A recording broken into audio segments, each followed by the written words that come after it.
President Trump and Canadian Prime Minister Justin Trudeau beat a deadline and agreed to terms on revisions to the North American Free Trade Agreement, better known as NAFTA. The deal is being branded as the United States-Mexico-Canada Agreement and expands on an agreement President Trump made with Mexico back in August. CitrusTV's Brandon Ross is in studio to discuss what the new agreement entails.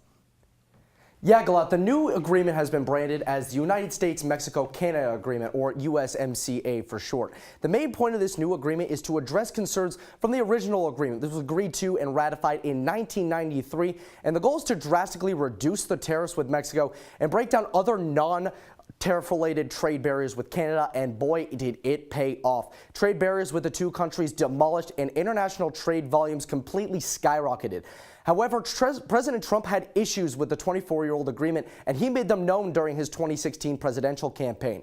He said it led to jobs leaving the U.S. for Mexico, and that was disadvantaging American workers, hence why these countries entered new negotiations. First, Trump and Mexican President Enrique Peña Nieto reached a deal in August resolving issues with manufacturing. Now, 75% of automobile content made in the U.S. and Mexico will be considered for duty-free entry, and close to half of auto content must be made by workers making $16 an hour or more.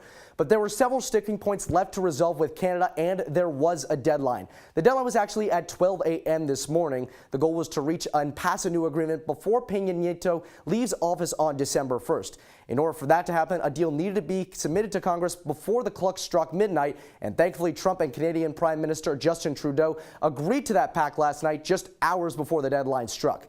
It gives U.S. farmers more access to Canadian dairy markets and keeps a trade dispute resolution mechanism that Canada didn't want to scrap. The mechanism was known as Chapter 19, and it seemed like maintaining it was a cause that Canada was prepared to die on. But the two leaders agreed to keep it in place under a new title, and now the next move is for every country's legislature to pass this act. There likely would have been significant Democratic opposition if Canada didn't get involved before the deadline. Many Democratic senators said they would absolutely refuse a deal that did not include Canada.